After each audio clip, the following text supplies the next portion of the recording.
MDH chana masala. ಈಗ ಕಡಲೆ ಇರಲಿ, ಹಲಸಂಡೆ ಬೀಜ, ಕಪ್ಪು ಕಡಲೆ ಅಥವಾ ಬಿಳಿ ಕಡಲೆ, ಎಲ್ಲವೂ ಸ್ವಾದಿಷ್ಟವಾಗುತ್ತೆ. ಮಹಾರಾಷ್ಟ್ರ ಡಿಸಿಎಂ ಅಜಿತ್ ಪವಾರ್ ದುರ್ಮರಣವನ್ನಪ್ಪಿದ್ದು ವಿಮಾನ ಅಪಘಾತದ ಬಗ್ಗೆ ಇಂಡಿಯಾ ಕೂಟ ಅನುಮಾನವನ್ನು ವ್ಯಕ್ತಪಡಿಸ್ತಾ ಇದೆ. ಅಜಿತ್ ಪವಾರ್ ಸಾವಿನ ಬೆನ್ನಲ್ಲೇ ಆ ಸಾವಿನ ಬಗ್ಗೆ ತನಿಖೆ ಆಗಬೇಕು ಅಂತ ಆಗ್ರಹ ಕೇಳಿ ಬರ್ತಿದೆ. ವಿಮಾನ ದುರಂತ ಸ್ಥಳದಲ್ಲಿ ಅಖಾಡಕ್ಕಿಳಿದಿದೆ ಈಗ ತನಿಖಾ ತಂಡ. ಡಿಜಿಸಿಎ ಟೀಮ್ ಭೇಟಿ ಕೊಟ್ಟು ತನಿಖೆಯನ್ನು ನಡೆಸ್ತಾ ಇದೆ. ಇನ್ನು ಬ್ಲಾಕ್ ಬಾಕ್ಸ್ ಪತ್ತೆಯಾಗಿರೋ ಬಗ್ಗೆ ಕೂಡ ಮಾಹಿತಿ ಲಭ್ಯವಾಗಿದೆ. ಡಿಜಿಸಿಎಯಿಂದ ಬಾರಾಮತಿ ಎಟಿಸಿ ಸಿಬ್ಬಂದಿ ಹೇಳಿಕೆಯನ್ನು ರಿಲೀಸ್ ಮಾಡಲಾಗಿದೆ.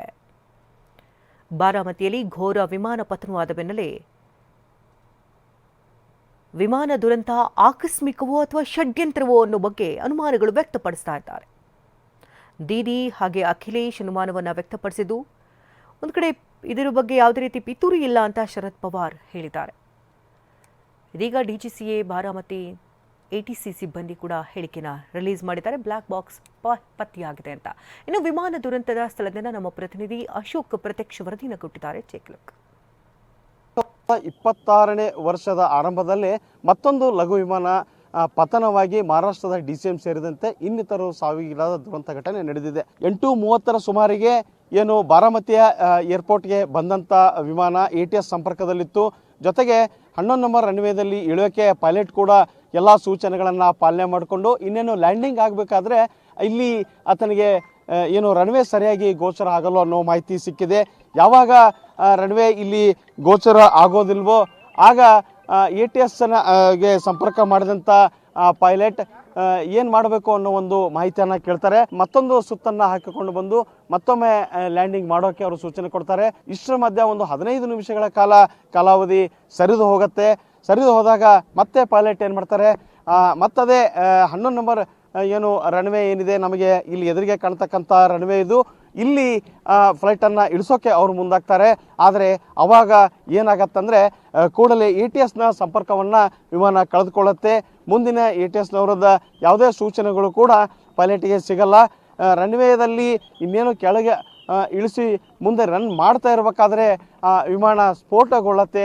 ಬೆಂಕಿ ಉಂಡೆ ಥರ ಅಲ್ಲಿ ಸುತ್ತಮುತ್ತಲ ಜನರಿಗೆ ಕಾಣಿಸುತ್ತೆ ಅನ್ನೋ ಪ್ರಾಥಮಿಕ ಮಾಹಿತಿ ನಮಗೆ ಲಭ್ಯವಾಗಿದೆ. ಇಲ್ಲಿ ನೋಡ್ಬೋದು, ಏನು ರನ್ವೇಯಿಂದ ಇದು ಕನಿಷ್ಠ ಏನಿಲ್ಲದ್ರು ಒಂದು 30ರಿಂದ 50 ಅಡಿಗಿಂತ ಹೆಚ್ಚು, ಅಂದರೆ ಮೀಟರ್ಗಿಂತ ಹೆಚ್ಚು ಇರ್ಬೋದು. ಇದು ಇಷ್ಟು ಆಳದಲ್ಲಿ ಬಿದ್ದು ಹೊತ್ತುಕೊಂಡು ಉರಿಯುತ್ತೆ.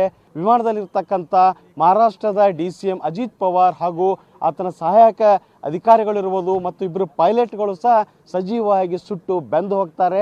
ಈ ಸುದ್ದಿಯನ್ನು ತಿಳಿದಂಥ ಏನು ವಿಮಾನ ನಿಲ್ದಾಣದ ಅಧಿಕಾರಿಗಳು ಮತ್ತು ಸ್ಥಳೀಯ ಪೊಲೀಸ್ ಅಧಿಕಾರಿಗಳು, ಅಗ್ನಿಶಾಮಕ ದಳದವರು ಇನ್ನಿತರರು ಇಲ್ಲಿ ಸ್ಥಳಕ್ಕೆ ಆಗಮಿಸಿ ಕೂಡಲೇ ಬೆಂಕಿಯನ್ನು ನಂದಿಸ್ತಾರೆ.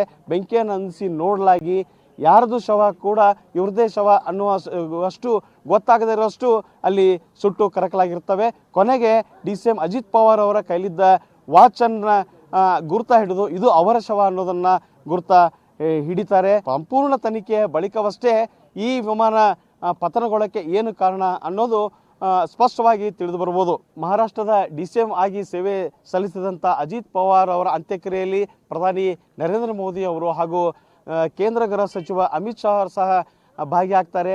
ಹಲವಾರು ರಾಜ್ಯಗಳ CM ಹಾಗೂ ಸಚಿವ ಸಂಪುಟದ ಸದಸ್ಯರು ಇರ್ಬೋದು, ಗಣ್ಯರು ಸಹ ಭಾಗಿಯಾಗ್ತಾರೆ. ಮಹಾರಾಷ್ಟ್ರದ ಪಾಲಿಗೆ ಇವತ್ತು ಅತ್ಯಂತ ಕರಾಳ ದಿನ ಅಂತ ಹೇಳಿದರೆ ಖಂಡಿತ ತಪ್ಪಾಗಲಾರದು.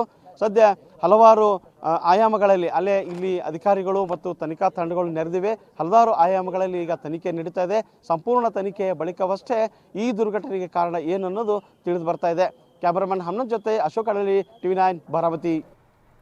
ವಾಹ್, ಯಾಕೆ ಈಗ ಬಂತ ಸ್ವಾದ? ಖಂಡಿತ ಈಗ ಬಂತು ಅಸಲಿ ಸ್ವಾದ. MDH chunky chaat masala life ಅಲ್ಲಿ ಅಸಲಿ ಸ್ವಾದ ತರುತ್ತೆ. ಅಸಲಿ ಮಸಾಲ, MDH.